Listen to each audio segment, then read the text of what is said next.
On va passer justement à nous connecter à notre esprit et pour pouvoir développer justement ces capacités cognitives et vraiment se focus sur les tâches justement qu'on procrastine le plus régulièrement et pouvoir les faire de manière plus productive. Ok, Typiquement, un enfant, quand on va lui dire d'être concentré, il va être comme ça. Et en fait, on a assimilé la notion de concentration avec tension. Et en plus, tes sens sont dupliqués, parce que quand tu as un sens qui ne fonctionne pas, par exemple, tu fermes les yeux ou tu te bouches le nez, en fait, les capacités que tu as dans ce sens sont reportées vers tes autres sens. Et bienvenue dans Tout le monde peut réussir, le podcast qui vous plonge dans l'univers fascinant des métiers et des parcours de vie inspirants. Chaque semaine, explorons les histoires de celles et ceux qui ont su transformer leur passion ou leur mission de vie en carrière. Car oui, vous aussi, vous pouvez réussir. Ensemble, découvrons ces témoignages qui vous prouvent que tout est possible. Prêt à inspirer ? C'est parti!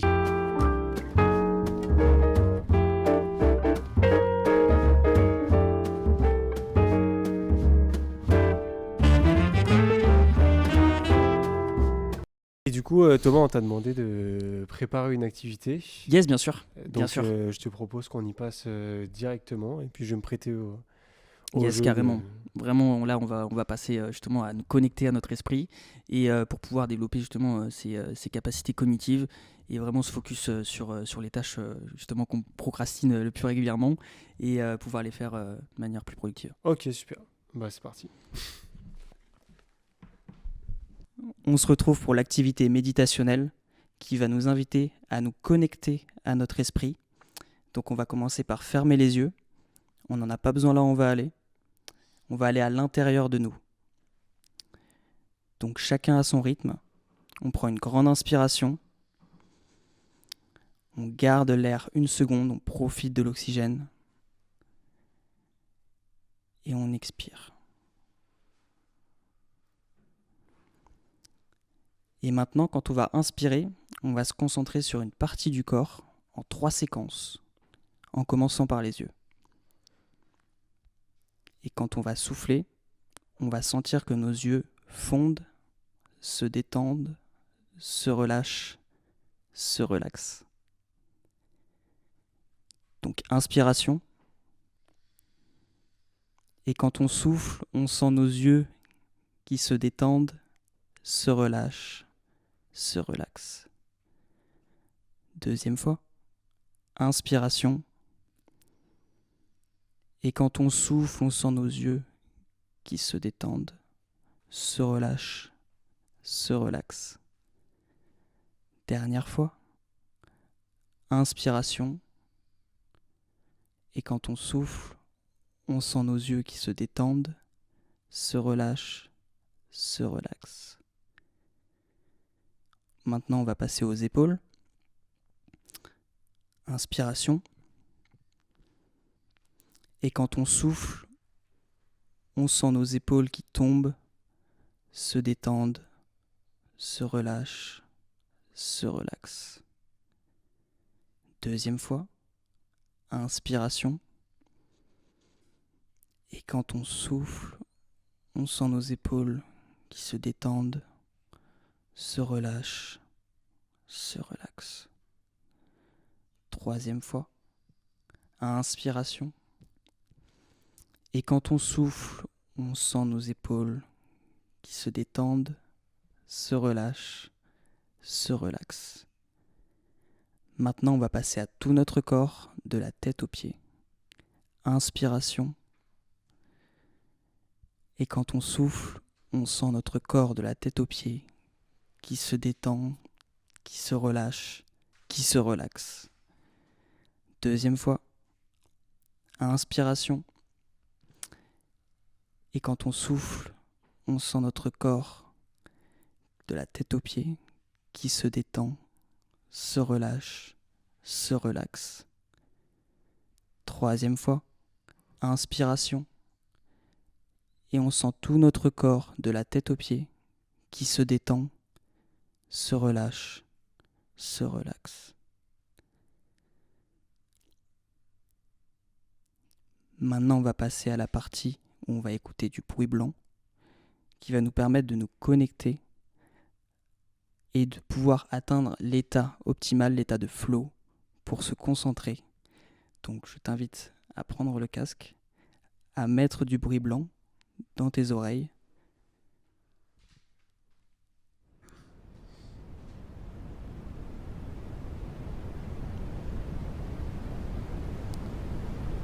Cet exercice a pour but de nous connecter, de relâcher. Et l'objectif est de ne plus entendre le bruit blanc. Au bout de 10 à 15 minutes, l'oreille interne envoie un message au cerveau qui signale que le son n'est pas dangereux et l'éteint de manière naturelle.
Alors dis-moi Maxime, quels sont tes ressentis suite à l'exercice qu'on vient de faire? Alors, du coup, pendant cet exo, première prise de conscience, ça, je vais me mettre un petit peu plus comme ça, c'était au niveau du relâché sur les yeux, les épaules et le corps, etc.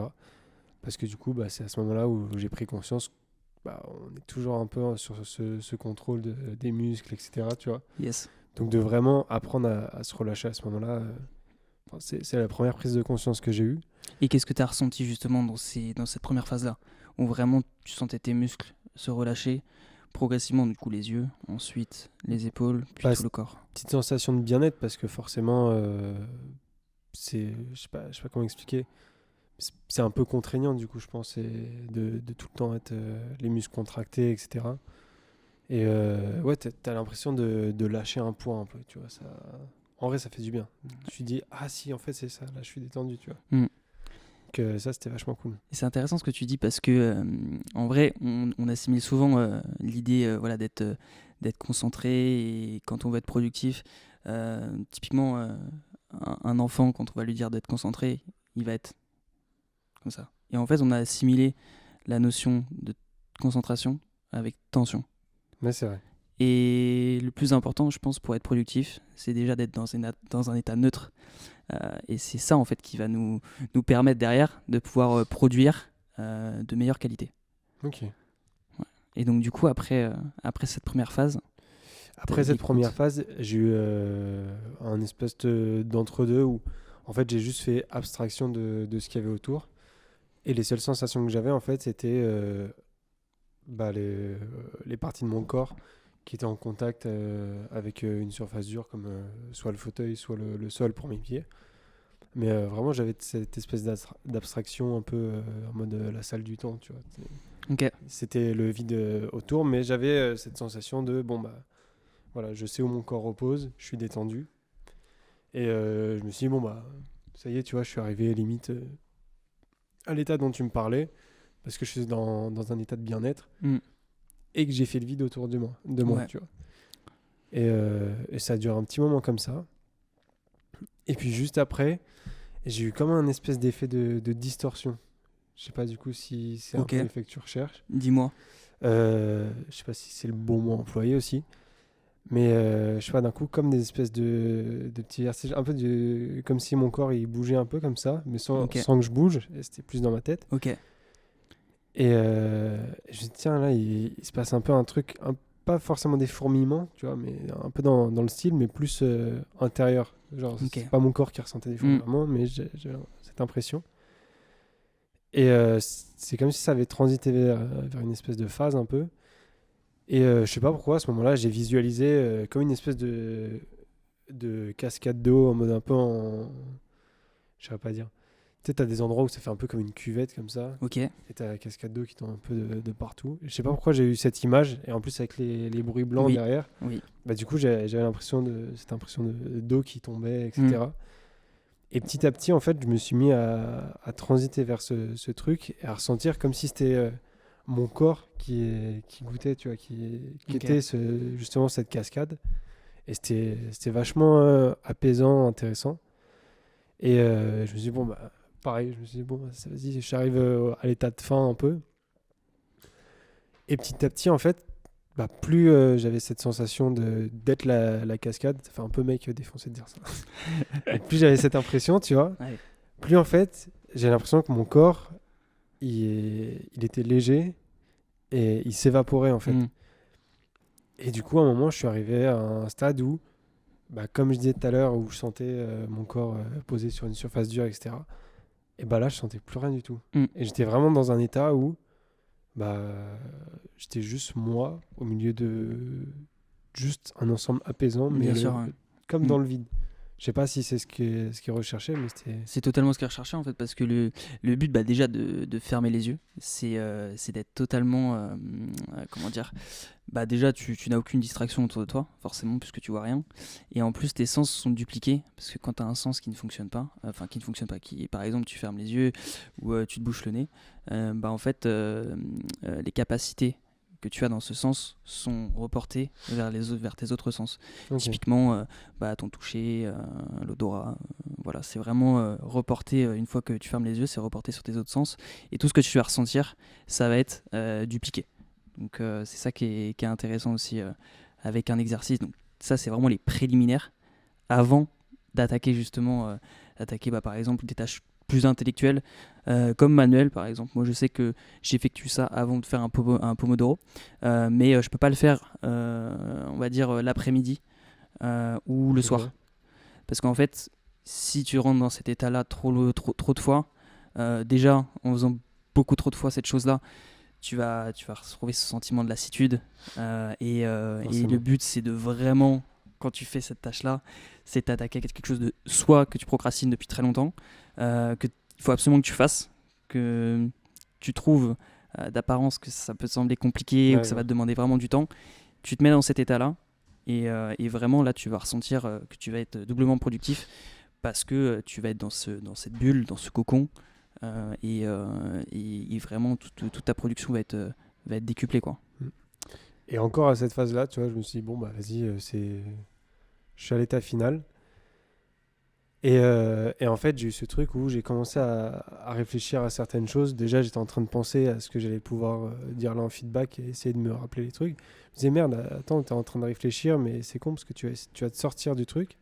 Ouais. Et en fait non, parce que je suis arrivé à un moment où justement j'étais tellement mis un peu dans cet état que j'ai l'impression de pouvoir contrôler le fait de réfléchir en restant dans l'état. Et ok, c'est puissant là ce que tu dis là. C'est puissant, ouais. Et c'était vachement intéressant parce que j'ai vraiment eu peur de sortir de l'état au début. En fait, non, j'étais assez concentré pour rester dans l'état.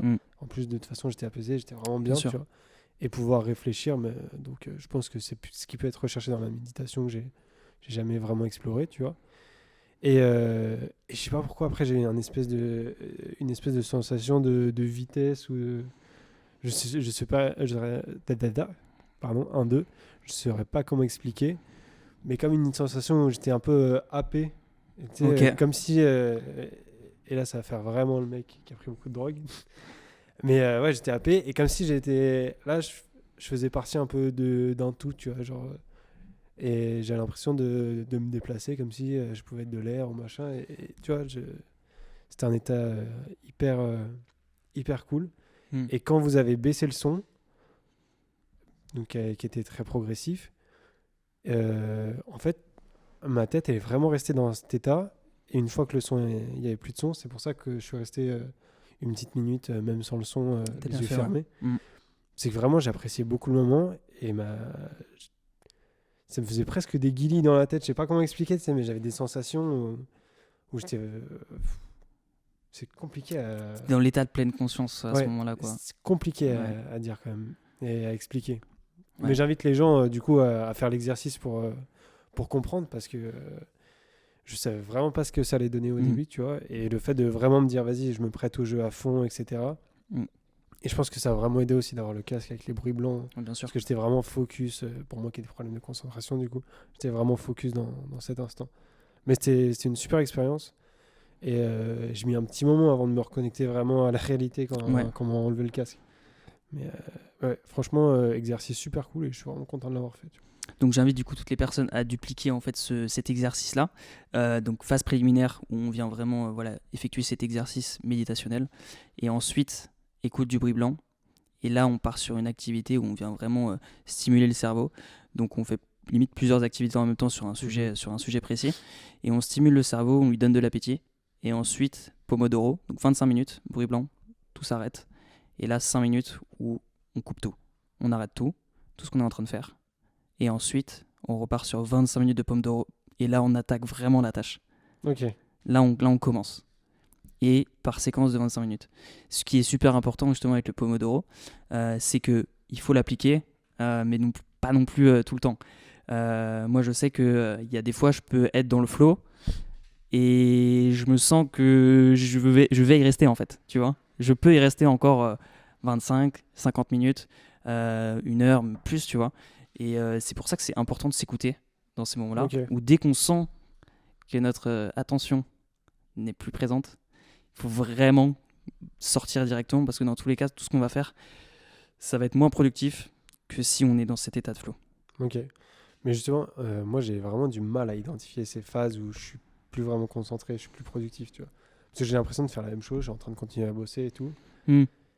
Et je ne ressens pas que je suis moins productif. Et en fait, je l'ai ressenti que dernièrement, justement, comme on s'était dit au téléphone, quand j'ai testé le Pomodoro.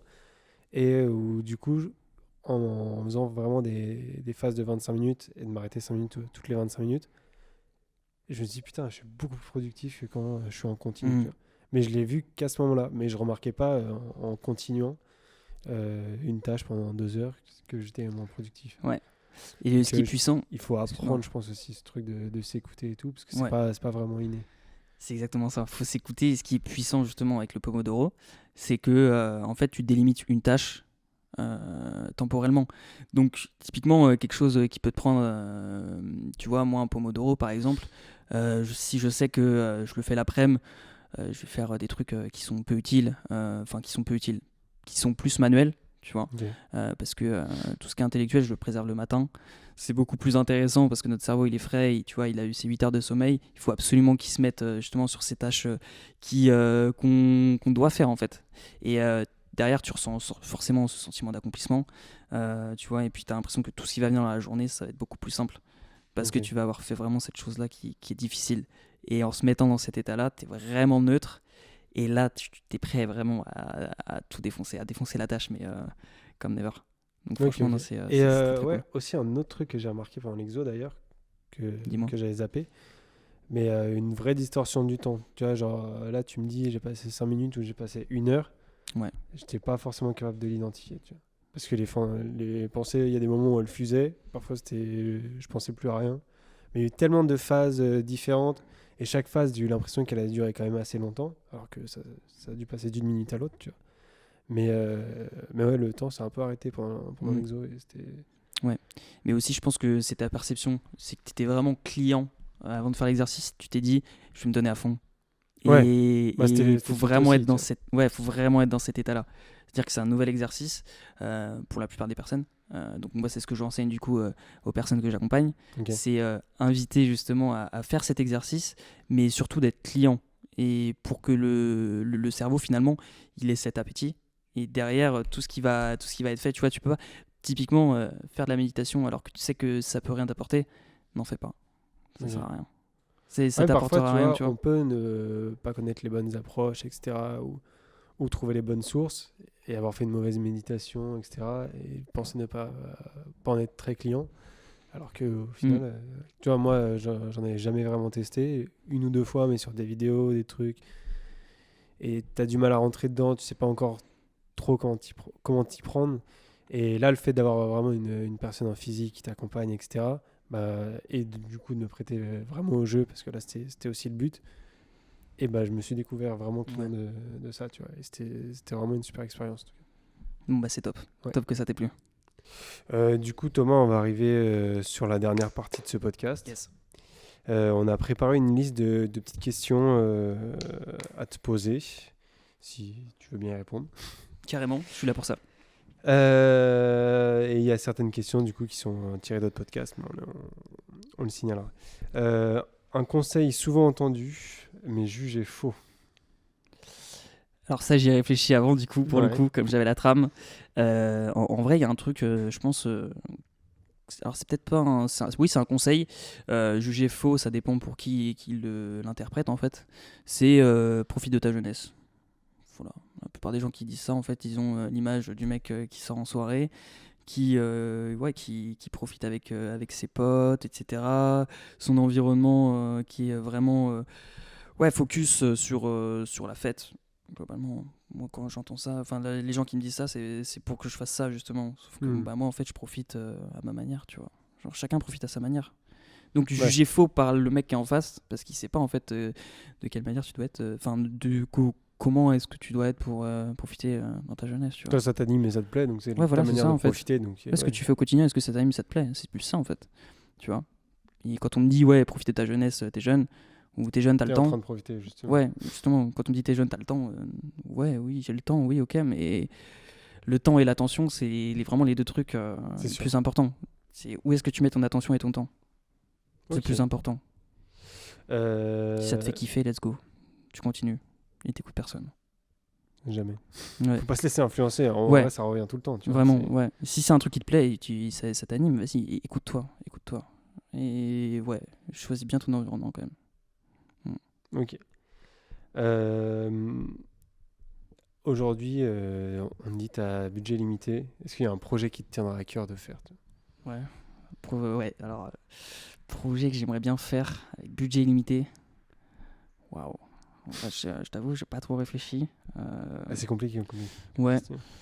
Globalement, moi, je suis plutôt pacifique, donc je te dirais que faire un projet qui rassemble plus les pays, quoi, tu vois, qui maintiennent aussi une forme de paix mondiale, tu vois. Donc développer peut-être sur une action humanitaire, vraiment quelque chose qui me pousse vraiment, qui me tient à cœur. J'ai pas d'idée forcément en tête. C'est marrant parce que dans le précédent podcast, ouais. il y a Valentine qui a répondu couper la faim dans le monde. Ok. Donc c'est marrant, ça rejoint un peu. Puis en vrai, j'ai pas budget illimité, donc je peux pas. Oui, c'est sûr. J'ai du mal à me projeter aussi, tu vois. mais c'est marrant parce qu'en réfléchissant à cette question, on s'imaginait, si t'as un projet, que les gens ils allaient répondre par rapport à des projets business. Ou des trucs. Et du coup, là, ça fait 2 fois qu'on a ce truc un peu humanitaire. Donc c'est cool, on n'y avait pas pensé, tu vois. Ok. Ah ouais, pour le coup, je pense que c'est le fond aussi du problème. Pour moi, c'est un grand problème. Hein. Le fait que il manque énormément de. J'ai l'impression que plus personne n'est pacifique en fait. C'est chacun son territoire. Chacun son territoire et en vrai, faut aider les personnes qui veulent être aidées, tu vois. Typiquement, dans les pays qui sont peu développés, t'as un mec qui peut pas manger, qui est en état d'anorexie. Tu vois, genre lui, il faut l'aider. Ouais, c'est sûr. C'est important. On est d'accord là-dessus. Ouais. Une petite question sympa qui est tirée des podcasts de David Laroche. Ok. Ton invité idéal pour un repas, personne réelle ou fictive, morte ou vivante, et pourquoi? Donc une personne que tu as l'occasion d'avoir là en face de toi, tu partages un repas avec et tu peux échanger avec lui pendant 1 heure. Ok. Pour le moment, je te dis Steve. Ok. Steve, direct. Ouais, c'est lui qui m'a initié au développement personnel. C'est lui, tu vois, avec la formation sur la productivité. J'ai été à un event, du coup, l'été dernier aussi, en physique, à la Tour Eiffel, ouais. Donc ça, c'était génial. C'était les gens de personnel et franchement, ça m'a procuré, c'était incroyable. Mais comme j'étais dans la mentalité de la restauration et tout, j'avais quelques signes justement en sortant de cet événement que j'ai pas forcément écouté. Mais avec du recul, c'est exact. Ouais. Oui, j'aurais dû. Bon, après, je regrette pas, tu vois. Mais, oui, c'est sûr. Mais oui, en fait, peut-être que si j'avais écouté, justement, si je m'étais écouté, si j'avais pas écouté, parce que c'est plus vraiment. Tu étais en réflexion, genre totalement sur toi après cet événement, quoi. C'était un truc de malade. Franchement, on est tous sortis, on était 100. On est tous sortis. Là, quotidiennement, je parle avec s'il y a des personnes qui étaient à cet événement. Ok, c'est cool ça. Ah oui, franchement, on est resté en contact avec pas mal de personnes, mais avec des personnes avec qui on n'a pas forcément pu parler, tu vois, genre on est resté en contact, c'est trop bien, quoi. Enfin, c'est des gens qui veulent se développer personnellement, qui sont en quête, en recherche, en quête d'évolution. C'est trop bien d'avoir des personnes comme ça, quoi. C'est là où justement tu peux retrouver un groupe. Steve ou Antoine. Ouais.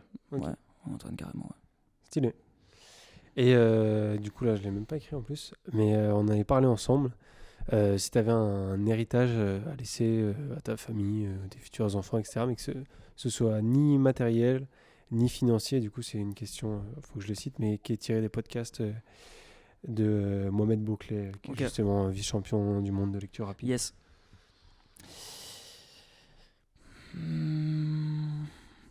En vrai, valeur, genre juste écoute-toi. Ouais.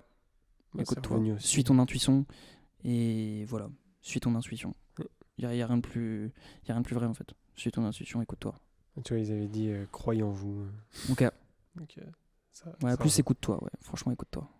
Est-ce qu'il y a peut-être un message inspirant que tu veux laisser aux auditeurs avant qu'on se quitte Un message inspirant. Bah écoute-toi, franchement non écoute-toi parce que toutes les réponses en vrai elles sont en toi. Et ça c'est un truc on me l'a redit en plus avant que c'était la dernière phrase que mon ex m'a prononcée. Ok. Écoute-toi, toutes les réponses elles sont en toi. Du coup, ça, c'est un truc vraiment, je me suis focus C'est vraiment là-dessus. cool comme notion. Ouais, mais c'est vrai en soi. Ouais, c'est totalement vrai. Toutes les réponses, elles sont en toi. Après, t'es inspiré, influencé par qui tu peux côtoyer, mais toutes les réponses, elles sont en toi. Genre, juste va profondément, creuse, tu vois, creuse. Et tu trouveras les réponses. Ok. T'as fait un peu moins de Shaolin dans le... Ouais, mais c'est cool. Ouais. Et du coup, si tu veux parler vite fait de tes réseaux, des ressources que tu mets à disposition, tu en parlais tout à l'heure, tu avais des ressources gratuites, etc. Carrément, ouais. En fait, j'ai mis en place un audit qui est offert du coup aux personnes donc gratuitement, aux entrepreneurs qui souhaitent forcément dynamiser leur productivité et réduire leur procrastination, qui puissent réaliser les tâches qu'ils n'ont pas forcément envie de faire. Donc ça, globalement, ça regroupe 3 ressources, 3 templates sur Notion. Et une ressource plus éducative qui nous incite justement à comprendre pourquoi on doit faire les choses. Donc mise en place de process et voilà, un appel justement de 30 minutes pour mettre en place, intégrer l'ensemble de ces templates dans leur business. Ok. Du coup, tout sera en description. N'hésitez pas justement à réserver cet appel qui est totalement gratuit pour discuter avec Thomas. Il sera ravi de le faire avec vous, je pense. Et puis, je vous remercie d'avoir écouté ce podcast jusqu'à la fin. Et à la prochaine. Et merci à vous d'avoir écouté cet épisode de Tout le monde peut réussir. On espère que cet épisode vous a inspiré et vous a motivé à poursuivre vos propres rêves. Si cet épisode vous a plu, on vous invite à liker, à nous laisser un commentaire et à partager autour de vous. Et surtout, vous abonner si vous ne voulez pas louper les prochains épisodes. Souvenez-vous, peu importe d'où vous partez, avec de la passion et de la persévérance, tout le monde peut réussir. À bientôt.